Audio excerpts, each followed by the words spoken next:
Hello guys, this is Red from Red's Third Dimension Gaming, and today I'm giving you a review on Akiba's Trip, Undead and Undressed. I actually thought this was the first game, but it's actually the second game that released in Japan, but this is the pretty much English version of that one. I thought this was actually the original. This is not the original game, this is the second game in the series, so we might not be able to see the first one at all in the US.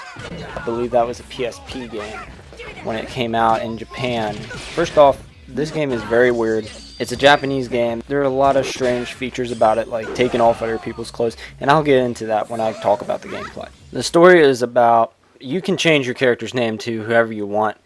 So I've never heard his name, so I'm going to butcher this name, maybe. Nanashi, and he is pretty much at the beginning, you're a normal guy, and then all of a sudden he goes to this thing that's like a job interview or something. He goes to this interview, they strap him to a table, they do something to him. I played this while my nephews were watching. They were like, what is going on?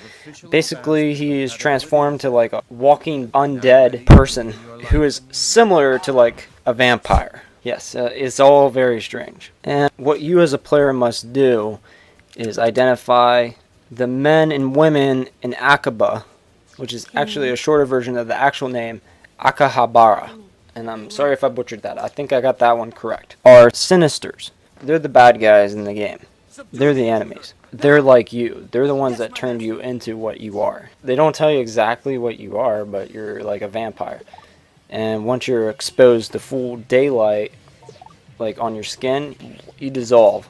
How you identify which people are Synthisters is by using a smartphone app that a character will give you in the game. I'm not going to spoil any more about what the character's name is or anything, but she gives you this app. So by exposing these people and taking off their clothes to sunlight, that just sends them back to the netherworld. Yes, it's a strange concept, but this is what happens in the game. So there is some of the story in a nutshell. I'm trying to not give away too much of it, but giving you as much as you need. Now for the gameplay, you use bats, microphones, laptops, monitors. You use all kinds of different items, like any-day items, comic books, and you beat the crap out of your enemies' clothing. You target their head, which you can take their hats off, or if they have anything on their head at all, you can take that off, and then that'll expose their face. And then you can target their body area, which is like their shirt. You take off their shirt, they're in their drawers, or nothing at all if they're a male. And then when you target their lower parts, their unmentionables, you rip it off and you put them in their underwear. And if they're not as sinister, they run out. It's really funny. They run away and they're like, ah! And then my nephews were watching when I was playing it, and they were just laughing because they just run away like real fast, like they're like, ah! Yeah, the non-sinisters, they run away like that. If they are a sinister, they turn like a purple color and dissolve and go to the underworld. It's a really different type of gameplay. It's really fun and addicting, but that's basically how it is. You can also buy items from shops. You can get the items from enemies that once you expose them, they sometimes drop items. They sometimes drop money or items. And your little sister Nana, which I hate her. Oh my gosh, I hate her so much. She is the most annoying male drone person ever. So that's one of my negatives. Her. That character alone is really, really annoying. All the other characters I really like. You get to choose which character you want to go out with the most. And when you go out and fight with them the most, I believe that unlocks their ending. I'm not completely finished with the game, but I only got it like a couple days ago. I only had a couple days with the game, but so far that's what it seems to be. Basically, you're choosing what ending you have by choosing which character you want to go out and fight with and defend the streets. Now your character's stats increase as you fight more. Your stats for your body, your stats for your clothing go up, and you can also unlock higher leveled clothing. It all depends on where you are in the game. And also you can eventually unlock the ability to wear women's clothing, which is pretty neat. Another really interesting thing is that you can play in Japanese or English. You don't have to play in complete English. You can play in Japanese with the subtitles in English, so that's cool. Back to your little sister Nana, you can have her increase your skills abilities by combining and synthesizing new items from those two items, and it increases the main item's ability. And you can do this with weapons, and you can do this with your shirts, you can do it with your pants, and you have all kinds of equipment on your player. Like, you can also change how they walk. Like, my guy had him running around goofy because I thought it was funny. There are a couple negatives in this game. The loading screens are crazy. It's so annoying. Like, you walk across the street, loading screen.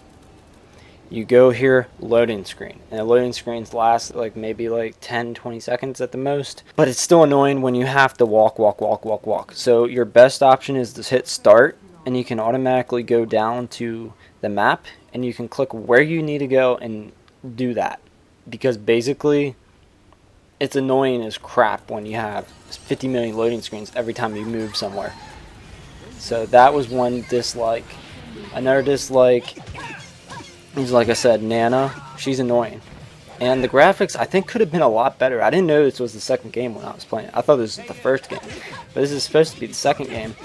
So I thought the graphics could have been better. There's some anime-style games, like Time and Eternity. Like, the characters themselves look a little better. Like, the whole environment. Cutscenes wise, the anime looks great.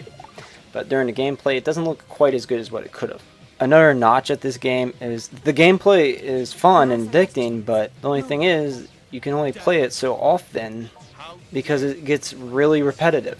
It's the same thing over and over, and for me, I didn't have a problem with it, but I know a lot of people are going to be like, that's really repetitive and I don't want to do that.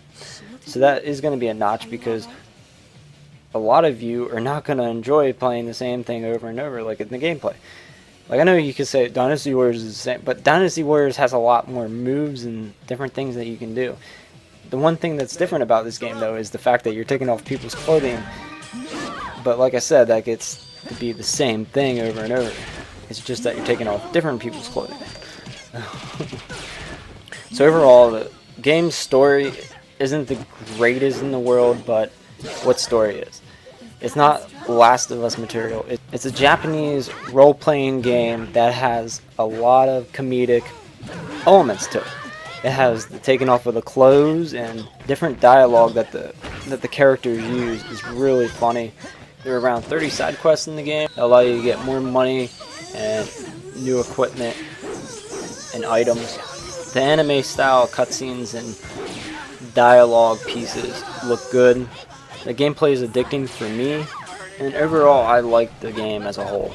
So overall, I'd give this game 7.5 out of 10. And on the PS3 and Vita, they both look great compared to one another. The Vita has that OLED screen, so it looks a little better on that. I'll give it a 7.5 out of 10.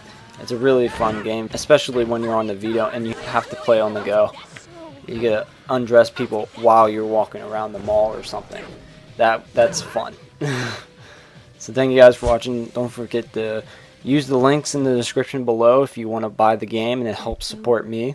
Comment, like the video, and subscribe. Thank you guys for watching.